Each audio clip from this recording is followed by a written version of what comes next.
तमाम किस्म की तारीफ़ात अल्लाह वहदहु ला शरीक मालिक अर्ज़ व समा खालिक कायनात के लिए हैं, और बेशुमार दुरूद व सलाम हो पैगम्बर बहरबर शाफ़ी रोज़ जज़ा हज़रत मोहम्मद मुस्तफ़ा सल्लल्लाहु अलैहि व आलिहि वसल्लम की ज़ात पर, जिनके ज़रिए अल्लाह ने अहले कायनात की हिदायत और रहनुमाई का बंदोबस्त फ़रमाया। अल्लाह की तौफ़ीक़ से आज चौथे सिपारे की तफ़सीर का ख़ुलासा आपके सामने बयान होगा। आगाज़ होता है, लन तनालुल बिर्रा हत्ता तुनफ़िक़ू मिम्मा तुहिब्बून, कि तुम अल्लाह की राह में वो माल ख़र्च करो जो तुम्हें महबूब है।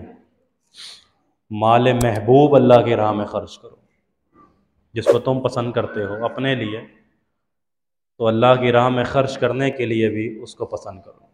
जब ये आयत नाज़िल हुई तो एक सहाबी अल्लाह के नबी के पास आए सल्लल्लाहु अलैहि वसल्लम और फरमाने लगे कि मेरा एक बाग़ है, मुझे बहुत महबूब है, बहुत पसंद है, मेरा पसंदीदा तरीन बाग़ है, मैं वो अल्लाह की राह में देना चाहता हूँ, अल्लाह के रास्ते में देना चाहता हूँ। अल्लाह के नबी सल्लल्लाहु अलैहि वसल्लम ने उनके जज्बे की कदर की और फरमाया कि ठीक है, लेकिन इसका माल तुम अपने जो रिश्तेदारों में, अक़रबा में, जो ग़ुरबा हैं, मसाकीन हैं, उसमें ख़र्च कर दो। एक तो माल महबूब ख़र्च करो कि जो तुम्हें पसंद हो, अल्लाह की राह में ऐसा माल ख़र्च करो, और फिर वो माल कोशिश करो कि अपने अक़रबा, अपने रिश्तेदार जो मुस्तहिक़ीन हैं, जो सफ़ेद पोश हैं, जो ग़ुरबा और मसाकीन हैं, जो आदी नहीं हैं हाथ फैलाने के, तुम्हारा माल उन तक पहुँचना चाहिए। फिर एक मुकाम पर चौथे सिपारे में अल्लाह रब्बुल इज़्ज़त ने किसी कौम को मजबूत करने के लिए या मजबूत रहने के लिए 5 नुकाती एजेंडा बताया, या आप ये कह लीजिए कि 5 चीज़ों पर मुश्तमिल एक नुस्खा बताया कि तुम ज़मीन पर साबित कदम कैसे रह सकते हो, ज़मीन पर मजबूत कैसे रह सकते हो, तुम सेहतमंद और तवाना और तंदुरुस्त अल्लाह की ज़मीन पर अपने पाँव को तुम जमा के कैसे रख सकते हो। एक डॉक्टर है, वो डॉक्टर आपको कहता है कि आपकी सेहत, आपकी तंदुरुस्ती ख़तरे में है, तो मैं आपको 5 चीज़ों पर मुश्तमिल एक नुस्खा देता हूँ, उससे आप मजबूत हो जाएंगे, आपकी सेहत बेहतर हो जाएगी, अच्छी हो जाएगी। कहता है एक टैबलेट लेना है, एक कैप्सूल है, एक इंजेक्शन है, एक ड्रिप लगानी है आपको, और एक कोई मरहम है जो जिस्म पे आप लगाएंगे। इससे आपका ये जो नुस्खा है इन 5 चीज़ों पर मुश्तमिल, इससे आप तंदुरुस्त हो जाएंगे, तवाना हो जाएंगे। तो अल्लाह ने 5 चीज़ों का नुस्खा बताया कि तुम मुसलमानों ज़मीन पर कैसे मजबूत रहोगे, ज़मीन पे तुम कैसे तवाना रहोगे, कैसे सेहतमंद रहोगे। पहली चीज़, व कैफ़ तकफ़ुरून व अंतुम तुतला अलैकुम, तमस्सुक बिल किताब व सुन्ना, अल्लाह की किताब और सुन्नत रसूलुल्लाह सल्लल्लाहु अलैहि वसल्लम को थाम लो। पहला जुज़, नुस्खे का पहला जुज़, किताब और सुन्नत के साथ लाजमी जुड़ जाओ। अल्लाह की किताब और मोहम्मद मुस्तफ़ा सल्लल्लाहु अलैहि वसल्लम की सुन्नत के साथ जुड़ जाओ। नुस्खे का पहला जुज़, इत्तक़ुल्लाह हक़्क़ तुक़ातिही, अल्लाह से डरो जैसे डरने का हक है। हक़ तक़वा, हक़ तक़वा, डरना नहीं है सिर्फ, या लोगों को दिखाने के लिए नहीं डरना है, बल्कि वाक़तन अल्लाह का डर, अल्लाह का खौफ अपने सीने में बिठाओ, ये दूसरी चीज़ है। और तीसरी फरमाया, वाअतसिमू बिहब्लिल्लाहि जमीअन वला तफर्रक़ू, अल्लाह की रस्सी को, अल्लाह के कानून को, अल्लाह के पैगामात को, अल्लाह की हिदायत को मजबूती से थाम लो। और चौथी चीज़ अल्लाह रब्बुल इज़्ज़त ने बताया कि अमर बिल मारूफ और नही अनिल मुनकर का काम करो, भलाइयों का हुक्म दो और बुराइयों से रोको, नेकी का हुक्म दो और बुराई से मना करो, अमर बिल मारूफ और नहीं अनिल मुनकर का फरीज़ा अंजाम दो। ये चौथा जुज़्व है उस नुस्खे का, 5वां और आखिरी। फरमाया अपने इख्तिलाफ को ख़त्म कर दो, तर्क इख्तिलाफ। आपस में दस्तो गिरबान ना हो, आपस में फसाद और झगड़ा ना करो। ये 5 चीज़ों पर मुश्तमिल नुस्खा है। तुम अगर इसको इस्तेमाल कर लोगे, अल्लाह की ज़मीन पे तुम्हारे कदम साबित भी रहेंगे, मजबूत भी रहेंगे। तमस्सुक बिल किताब व सुन्ना, हक़ तक़वा, अल्लाह की रस्सी को मजबूती से थामना, अमर बिल मारूफ और नहीं अनिल मुनकर का फरीदा अंजाम देना, और तर्क इख्तिलाफ, इख्तिलाफ को छोड़ देना। ये 5 चीजें हैं, आप पावरफुल बन जाएंगे, आप ताकतवर हो जाएंगे अल्लाह की जमीन पे जब आप इन चीजों।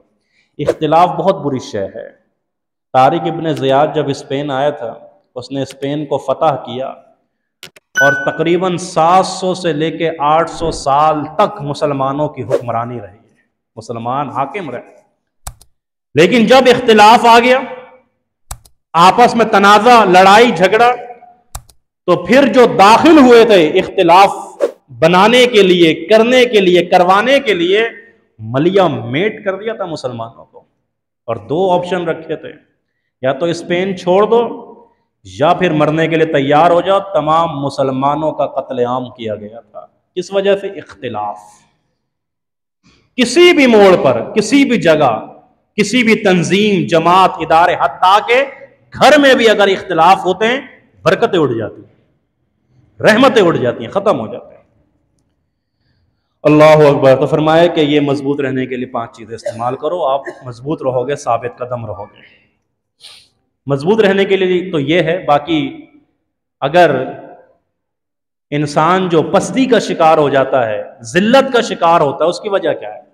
ये जंग ओहद का जिक्र भी इस सिपारे के अंदर मौजूद है कि वो जो अपनी जगह को, अपने पहाड़ को, जिस पे अल्लाह के नबी ने कहा था टिके रहना, टिके नहीं रहे, खड़े नहीं रहे, साबित नहीं रहे, आपस में इख्तिलाफ करके कुछ नीचे उतर गए, कुछ वहीं के वहीं रह गए, आपस में इख्तिलाफ हो गया। दूसरा, नाफरमानी के अल्लाह के नबी ने कहा था छोड़ना मत जगह, खड़े रहना, साबित कदम रहना, लेकिन उतर गए कि जी जीत गए, मुसलमान जीत गए, चलो जी नीचे। किसी ने कहा रुक जाओ, कुछ ना रुके, कुछ रुके रहे, इख्तिलाफ हुआ।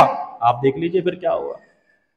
और फिर किसी ने यह भी सोचा कि माद अल्लाह, अल्लाह के नबी सल्लल्लाहु अलैहि वसल्लम को शहीद कर दिया गया है, वो इस दुनिया से तशरीफ लिहाजा वो, तो अल्लाह रब्बुल इज्जत ने फरमाया कि तुम नबी की पैरवी करने वाले हो, अल्लाह के नबी सल्लल्लाहु अलैहि वसल्लम का हुक्म मानने वाले हो, अगर वो जब तक इस दुनिया में रहेंगे क्या तब तक उनका हुक्म मानोगे?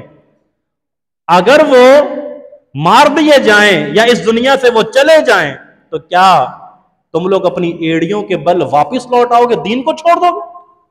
भाई अल्लाह के नबी थे, चले गए, ठीक है, अब उनका जो मनहज है, रास्ता है, तरीका है, तुम उसको इख्तियार करके रखना है। तो वो जो नाफरमानी, ये जो मासियत के काम करते हो और गुनाहों के काम करते हो और आपस में इख्तिलाफ करते हो, ये तुम्हारी जिल्लत और पसपाई की बुनियादी वजह है।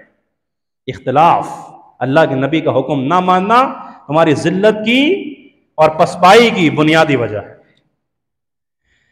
अल्लाह अकबर। फिर बड़ी प्यारी बात अल्लाह रब्बुल इज़्ज़त ने बड़ी तवज्जो के साथ सुनिएगा, और ये रमज़ान मुबारक के हवाले से भी है। वसारिउ इला मग़फ़िरतिम मिर रब्बिकुम व जन्नतिन अर्ज़ुहा अस्समावाति वल अर्ज़ उइद्दत लिल मुत्तक़ीन। हाईवे पे चलते हैं आप, लिमिट होती है कि इस लिमिट तक आपने अपनी गाड़ी भगानी है, इससे ज़्यादा मत भगाना वरना चालान हो जाएगा। कहीं पर भी हो आप, हाईवे पे हो, नेशनल हाईवे पे हो या कहीं किसी रूट पर हो, कानून है, ये लिमिट है, उस लिमिट तक तुमने जाना है, अगर इससे आगे जाओगे। लेकिन अल्लाह कहता है वसारिउ इला मग़फ़िरा, अल्लाह के रास्ते पे जितनी तेजी के साथ भाग सकते हो भागो। अल्लाह रब्बुल आलमीन की तरफ कोई लिमिट नहीं है, छलान नहीं होगा, कुछ नहीं होगा। जितनी तेजी और रफ्तार के साथ अल्लाह की मग़फ़िरत की तरफ भागना चाहते हो भागो, स्पीड से भागो, तेज भागो कि अल्लाह रब्बुल आलमीन तुम्हें माफ कर दे, और फिर अल्लाह रब्बुल इज्जत तुम्हें वो जन्नत अता फरमा दे कि जिसका तौल और अर्ज़, ये जमीन और आसमान है, इसकी चौड़ाई इतनी कि जमीन और आसमान का जितना फर्क है। और ये भी मुफस्सिरीन ने लिखा है कि ये जो है ना, अरबी लोग कहा करते थे मुहावरतन, ये इससे भी कई ज्यादा है। ये चौड़ाई जो जिक्र कर दी गई है, ये मुहावरतन बयान करते थे, इससे भी कहीं ज्यादा। और फिर आगे लिखते हैं कि इतनी बड़ी जन्नत जिसकी चौड़ाई ये जमीन और आसमान, इतनी वसी जन्नत, और उस वसी जन्नत में तुम्हें कदम रखने की जगह ना मिले, कितने बड़े बदनसीब। इतनी बड़ी जन्नत में तुम दाखिल ना हो सके, इतनी अजीम जन्नत में, इतनी कुशादा जन्नत में तुम्हारे पांव ना दाखिल हो सके, कितने बड़े बदनसीब। अल्लाह अकबर। बहुत प्यारी बात है अगर समझना चाहें तो। ये जन्नत इतनी बड़ी है, इतना बड़ी जन्नत है, इतनी चौड़ी जन्नत है, इतनी लंबी जन्नत है, और इतनी बड़ी जन्नत में हमें जगह ना मिले तो हुए ना बदनसीब। अल्लाह अकबर। अल्लाह हम सबको महफूज फरमाए। फिर अल्लाह फरमाता है कि वल्लज़ीना इज़ा फ़अलू फ़ाहिशा, कि जिन्होंने गुनाह कर लिया, फहाशी का काम कर लिया, गुनाह हो गया उनसे या जुल्म हो गया, क्या करना है? करना यह है कि अल्लाह का जिक्र करो और अपने रब से अपने गुनाहों की माफी मांगो। गिर गए कोई बात नहीं, गिर कर उठे नहीं, ताज्जुब इस बात पर है। गिरने पे ताज्जुब नहीं है, गिरने पे कोई ताज्जुब नहीं है। गिर के दोबारा उठ ना सके, गिर के दोबारा अपनी मंजिल तक पहुंच ना सके, गिर कर अपनी मंजिल मकसूद तक ना जा सके, उठकर, ताज्जुब इस बात पे। गिरने पे गुनाह हो गया कोई ताज्जुब नहीं, गुनाह हो जाता है, इंसान है, गुनाह हो जाता है। ताज्जुब इस बात पर है कि गुनाह करने के बाद अल्लाह का जिक्र नहीं करते, गुनाह करने के बाद अपने गुनाह की माफी नहीं मांगते, गुनाह करने के बाद तौबा नहीं करते। ताज्जुब इस बात पर है तो फरमाया कि वमन यगफिरुज़्ज़ुनूब इल्लल्लाह, अल्लाह के अलावा कौन है जो तुम्हारे गुनाह को माफ कर देगा। और ये कह कौन रहा है? खुद अल्लाह, कि मेरे अलावा कौन है कि जो तुम्हारे गुनाहों को माफ कर देगा। और जब तुम तौबा करोगे ना, अल्लाह ने इधर जिक्र किया, जब तुम तौबा करोगे ना और माफी मांगोगे, तौबा और माफी के बाद हमारी मदद आएगी, फिर हम मदद करेंगे। पहले बोलो मदद कर, मदद नहीं होगी जब तक अपने गुनाहों की माफी नहीं मांगोगे, जब तक तौबा ताइब नहीं होगे, जब तक हमसे मगफिरत तलब नहीं करोगे। एक बच्चा आके आपको सॉरी बोलता है, गलती होती है, हेड मास्टर, प्रिंसिपल, टीचर या कोई मिस होती हैं, उन्होंने गलती माफ करनी होती है, लेकिन पहले कहते कान पकड़ो। ऐसा ही होता है सर, कान पकड़ो, पहले कान पकड़वाते हैं टीचर उसको, सर उसको, प्रिंसिपल, कान पकड़वा के फिर उसकी बात सुनी जाती है। तो पहले गुनाह हो गया, कान पकड़ो, तौबा करो, इस्तगफार करो, अपने गुनाह की माफी मांगो, उसके बाद हमारी मदद आएगी, उसके बाद हमारी ताईद आएगी, उसके बाद हमारी नुसरत आएगी तुम्हारे पास। तो अपने गुनाहों की माफी मांगो। फिर यहाँ पे अल्लाह रब्बुल इज़्ज़त ने अपने नबी सल्लल्लाहु अलैहि वसल्लम को थोड़ा दिलासा दिया।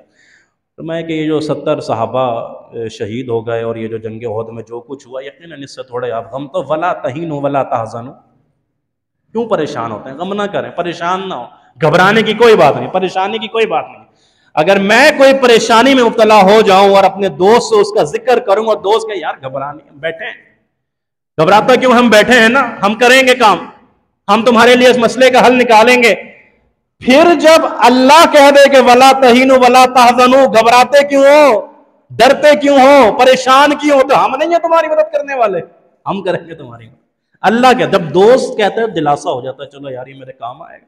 अल्लाह कह दे कि मैं तुम्हारे काम आऊंगा, अल्लाह कहेगा तुम्हें घबराना नहीं है, कितनी बड़ी अजमत है। और फरमाया व अंतुमुल आलौना इन कुंतुम मुमिनीन, बुलंद रहोगे, बुलंद रहोगे, बाला रहोगे, अरफा रहोगे उस वक्त तक जब तक ईमानदार रहोगे, जब तक ईमानदार रहोगे। तो अगर तुमने रब चाही कर ली, अगर तुमने रब चाही कर ली और मन चाही को छोड़ दिया, तो फरमाया तुम्हें मैं कामयाब कर दूंगा, बुलंद कर दूंगा। और मैं कहता हूं कि रब चाही कर लें, यहां पर रब चाही कर लें, कल क़यामत के दिन जन्नतों में मन चाही कर लेना। अल्लाह अकबर। यहां रब चाही कर लें, कल जन्नत में मन चाही कर लेगा। अल्लाह अकबर। अल्लाह अमल की तौफीक अता फरमाए। फिर एक मकाम पे अल्लाह रब्बुल इज़्ज़त ने फरमाया फबिमा रहमतिम मिनल्लाहि लिन्ता लहुम, ए पैगंबर, ये जो आप रहम दिल है ना, ये जो आपकी रहमत है अल्लाह ने आपको अता की है, ये जो आप नरम दिल है ना, ये नरम दिल आपको अल्लाह ने अता किया है। ये जो आप रहमतुल लिल आलमीन है, ये अल्लाह की रहमत की वजह से। अल्लाह ने रहमत का एक टुकड़ा, एक हिस्सा आपको अता किया, आप रहमतुल लिल आलमीन बन गए हैं। ये नरम दिल आप हमारी रहमत की वजह से हैं। फिर आगे अल्लाह ने लीडर के कुछ औसाफ बयान किए, कायद के, जो रहबर होता है ना, जो कौम की रहबरी कर रहा होता है, उसके कुछ नुकात अल्लाह रब्बुल इज्जत ने जिक्र किए हैं, पॉइंट जिक्र किए हैं। वलौ कुन्त फज़्ज़न गलीज़ल क़ल्बि, वो लीडर कौम का, वो रहबर कौम का, वो कायद कौम का, रहनुमा, जबान का गंदा और दिल का गंदा नहीं होता। जबान का भी साफ होता है, दिल का भी साफ होता है, जैसे पैगंबर सल्लल्लाहु अलैहि वसल्लम। अगर ये आप जबान के अच्छे और दिल के साफ ना होते, ये जो लोग जुड़े हैं सहाबा, ये ना जुड़ते आपसे। तो लीडर के अंदर जो पहली खूबी होनी चाहिए, जबान का भी साफ, दिल का भी साफ।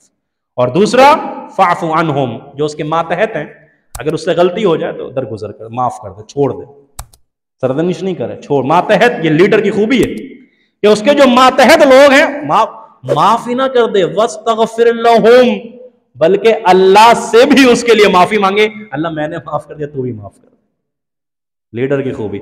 वशाविरहुम फिल अम्र, अपने मातहतों से, अपने लोगों से मुशावरत करे, मशवरे के साथ चले, अपनी मनचाही ना करे कि जी मैं बड़ा हूं, मैं कायद हूं, मैं जो चाहूं। वशाविरहुम फिल अम्र, मुशावरत के साथ चलता है। फ़इज़ा अज़मता फ़तवक्कल अलल्लाह, और जिस चीज का अज़म करता है, it has to be done, it decided to be done, जिस चीज का अहद करता है, सोचता है, अज़म करता है, फिर अल्लाह पे तवक्कल करता है और वो कर गुजरता है।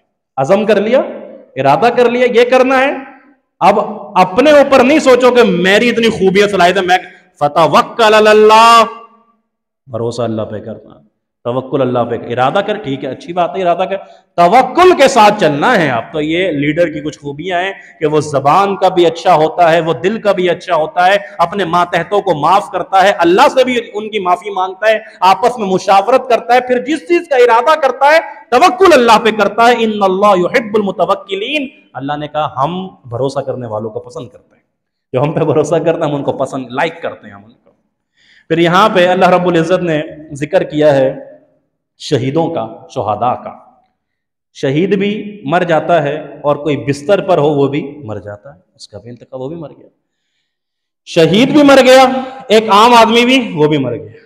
लेकिन अल्लाह अकबर, एक आम आदमी जो है वो जिंदगी के रास्ते मौत की तरफ चला जाता है। एक आम आदमी जिंदगी के रास्ते मौत की तरफ चला जाता है, जबकि शहीद मौत के रास्ते जिंदगी की तरफ आ जाता है।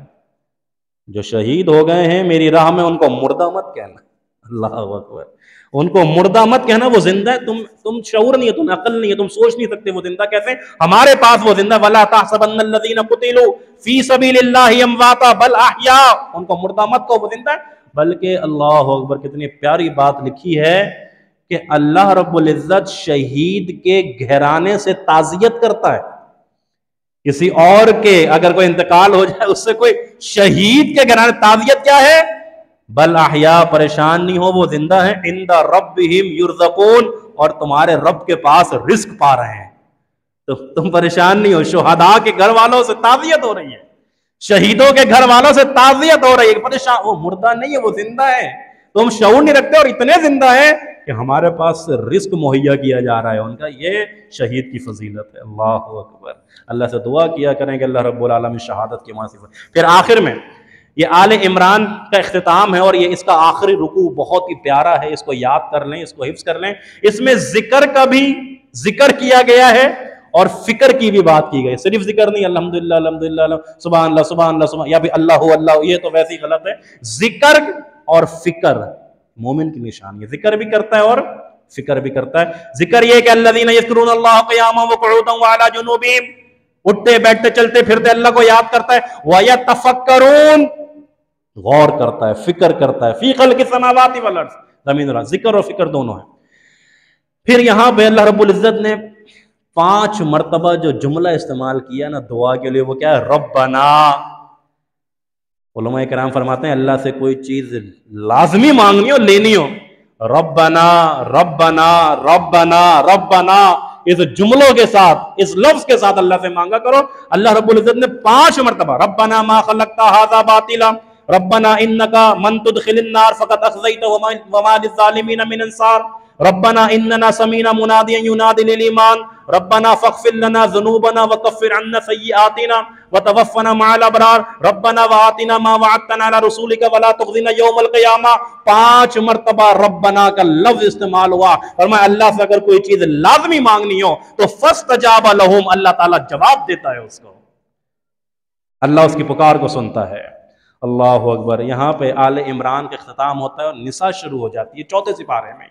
और यहाँ जिक्र होता है कि वखलक मिन्हा ज़ौजहा व बस्स मिन्हुमा रिजालन, कि हमने आदम से उसकी बीवी को पैदा किया। अल्लाह चाहता कहते थे हमने इसकी बीवी को पैदा किया, लेकिन आदम से वखलक मिन्हा ज़ौजहा, इससे तो इसका मतलब ये हुआ कि अल्लाह रब्बुल आलमीन ने खुद मर्द को फौकियत दी है और औरत को उसके मातहत बनाया है। अब लोग ये एतराज़ करें, ये सोचें कि मिसाल के तौर पर जब गवाहों की ज़रूरत होती है तो 2 मर्द, और अगर 1 मर्द है तो फिर 1 मर्द के मुकाबले में 2 औरतें होती हैं। वो 2 औरतें क्यों होती हैं? कभी सोचा है? वो 2 औरतें इसलिए होती हैं कि इन चीज़ों से, इन बाहर के मामलात से इनका लेना देना थोड़ी है। इनका लेना देना वो खाना उमूरदारी से है, वो काम करेंगे। लिहाजा उस चीज़ों में, उन चक्रों में अगर कोई एक भूल जाए तो एक दूसरी उसको याद करा सकती है। फरमाया पसली से पैदा किया है हमने औरत को, पसली से। तो रखना कहाँ है इसको? पाँव के नीचे नहीं, सर पे चढ़ा के नहीं, पसली की तरफ ही। फरमाया दिल में रखो इसको दिल में रखो। औरत को, अपनी बीवी को, ज़ौजा को जो मुकाम अल्लाह ने दिया, कितना आले मुकाम है। पाँव की जूती नहीं बनाना, सर पे नहीं बिठाना, बल्कि क्या करना है, अपने दिल के अंदर इज्जत, अदब, एहतराम देना है अपनी बीवी को। और यह मुकाम दिया है औरत को अल्लाह रब्बुल इज्जत के कुरान ने, अल्लाह के दीन ने और इस्लाम ने। और उसके बाद यतामा का जिक्र होता है इस सूरह निसा के अंदर, क्योंकि जो सबसे कमज़ोर तबका है मुआशरे का, यतामा, उनके हुकूक बयान हुए। फिर औरतों के हुकूक बयान हुए। फिर ना समझ लोग, जिनको समझ नहीं है, लोग उनसे फायदा उठा लेते बेवकूफ किस्म के, उनके हुकूक भी बयान हुए। तो अल्लाह ने कहा आओ, अगर तुम यतामा हो, मसाकीन हो, औरतें हो, और समझ रही हो कि हमारे हुकूक तल्फ किए जा रहे हैं, इस्लाम की तरफ आ जाओ, कुरान की तरफ आ जाओ। तुम्हारे सारे हुकूक इस्लाम भी देगा, कुरान भी देगा, अल्लाह के नबी सल्लल्लाहु अलैहि वसल्लम की हदीस भी देगी। ये सारे हुकूक तुम समझते हो यतामा बड़ा कमजोर तबका है, यतामा के हक अल्लाह ने बयान किया, हुकूक बयान। तुम कहते हो औरतों को इज्जत नहीं मिली, औरतों के हुकूक अल्लाह ने कुरान के अंदर बयान कर दिए। तुम कहते हो ना समझ लोगों के लिए कोई मामला, ना समझ लोगों के हुकूक भी अल्लाह ने कुरान के अंदर बयान कर दिए। हक चाहिए, इज्जत चाहिए, ताकत चाहिए, मुआशरे में मुकाम चाहिए, आओ अल्लाह के दीन की तरफ, आओ इस्लाम की तरफ, आओ कुरान की तरफ। फिर आखिरी बात यहाँ पे अल्लाह रब्बुल इज्जत फरमाता है कि तुम लोगों को चाहिए कि तुम लोग तौबा करो। इन्नमत तौबा तौबतु अलल्लाह, अल्लाह पे ये लाजिम है, अल्लाह रब्बुल आलमीन तुम्हारी तौबा को कबूल करेगा। तुम्हारी तौबा को अल्लाह रब्बुल आलमीन कबूल करेगा, अल्लाह रब्बुल इज्जत तुम्हारी तौबा को कबूल करेगा। तो तौबा करोगे तो तौबा कबूल होगी, माफी मांगोगे तो माफी मिलेगी, गिड़गिड़ाओगे अल्लाह के सामने तो जरूरियात पूरी होंगी, हाजातें पूरी होंगी।